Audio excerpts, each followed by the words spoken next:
built the Taj Mahal of LinkedIn profiles, so it's I I'm can't glad you imagine. feel that way. Well, you never know. Like sometimes, there's a story or a specific way you put something, and I don't know, if it was me, I'd be sad that it was completely gone. So, Okay. put it there. So, all right, we are here just to kind of do a little bit of debrief, see how things went for you. So I always like to learn from all of my clients and their experiences so that I can continue to be a better coach going forward. So shall we just get the ball rolling? Yeah, let's do it. Awesome. So Julie, I'd like you to bring me back to just before we started working together. What were, at your time then, what were your top 3 challenges before we started working together? Rewriting every resume, each job description, feeling like I was sending out like resumes and not hearing back and having no idea if I was doing it the right way or what, industry standards are for job search. I just had no idea what the tricks of the time were. I also, okay, so that's one. Maybe that's 2, actually. I also felt so little confidence about, oh my gosh, who's that kitty? Hi, kitty. That's Artemis. Hi, Artemis. Making herself known. Yeah. Little huntress. Okay. I had such little confidence in the way I was speaking about my experience. That there was massive hesitation and almost like I didn't feel like I had ownership of my resume and my LinkedIn profile. It was like, I know I wrote it and I did those things, but so it didn't feel grounded to me. Yeah. Okay, great. Thanks for sharing that. So for you, with those things that were a challenge, what was that like for you and how did that feel?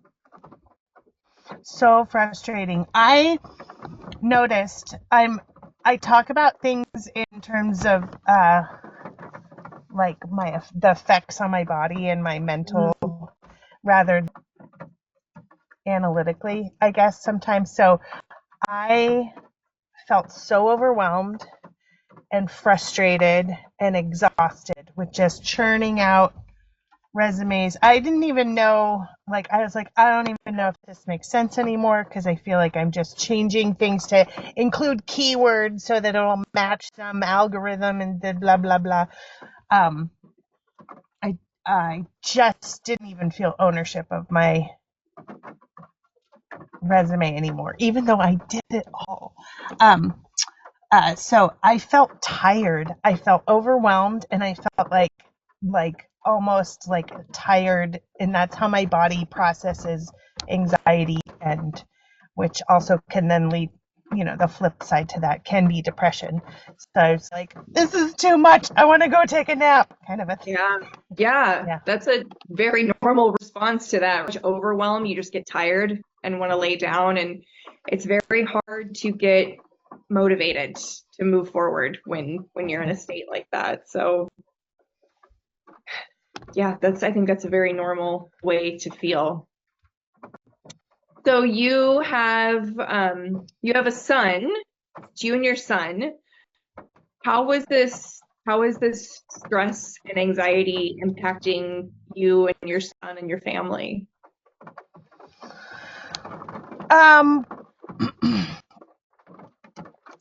It made our summer very low key.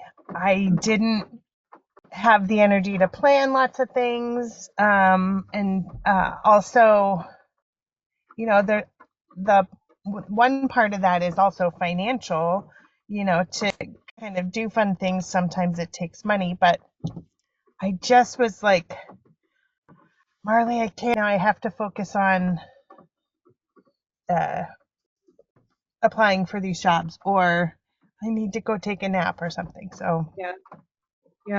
Sounds like it cost you a little bit of quality time. yeah, it did. I don't even know if he would notice because he's Mhm. 11 and he's spending less time with me, but I certainly noticed that. I felt like I wanted to do it in a different way. Yeah. Yeah. So how did I help you overcome these challenges?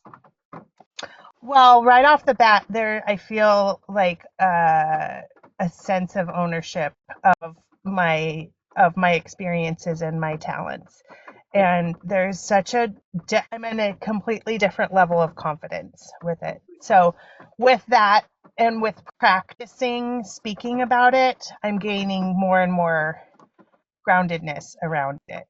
Mhm. Um,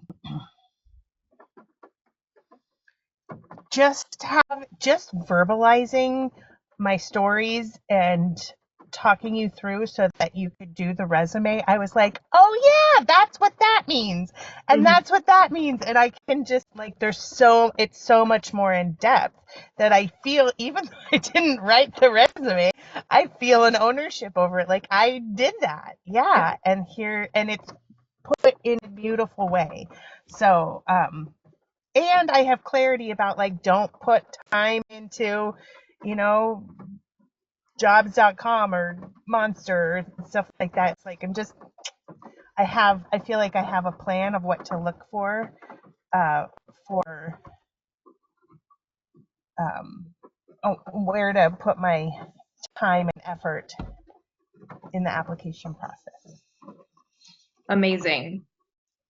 So after our time of working together, boosting your confidence, having more of a plan, getting this ownership, what do you feel like is possible for you now?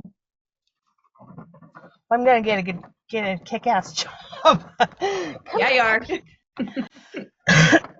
and I feel like I have tools and resources.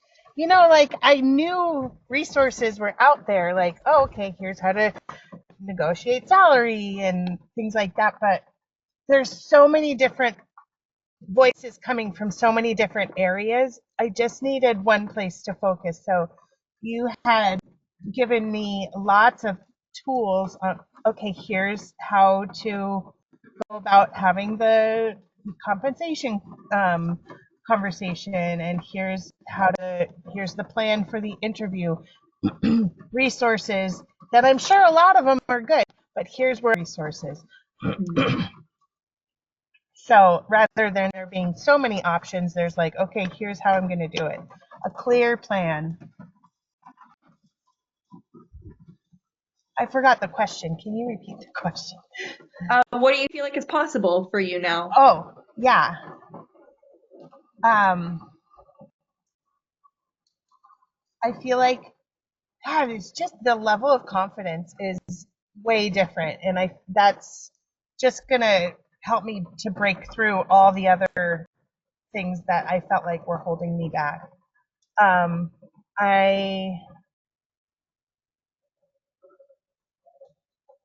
feel less uncertainty about, whether my resume and cover letter and LinkedIn are good enough because they're stunning. And now I just Yeah.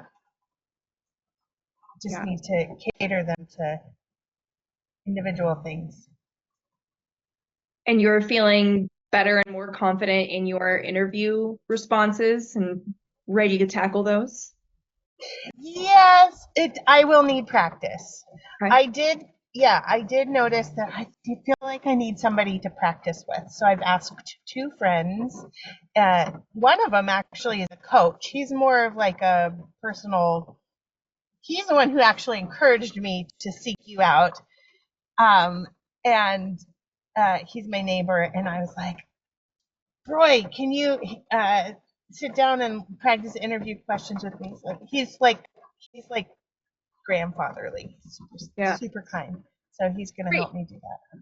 I'm Yeah. glad you have those people that can help you with that. Yeah.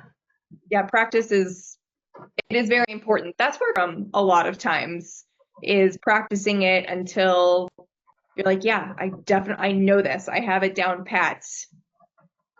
Yeah. Absolutely. Great. Okay. Do you think you could have done this on your own? I don't think I could have it to this level, Okay. and certainly not this quickly. Okay. Certainly not this quickly. So I mean, it may have been years down the road, and the reason I say that is because there's a knowledge that you have of project management that you were like taking what I was saying and you're like, oh, this is what it is in these specific terms. Well, I just didn't have that industry knowledge yet or the words for it. So it may be a few years down the road.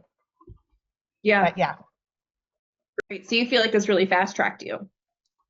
Oh yeah, for sure. Great. Great. So for you, would you say this was worth the investment? Yes, 1,000%. Yes. Good. And what would you say to someone if they were hesitant to work with me? I would say it's whoops. I mean, I would probably be curious about why they were hesitant, what aspects.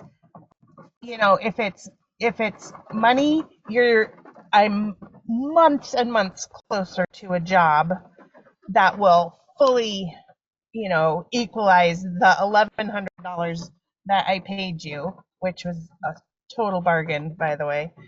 Uh,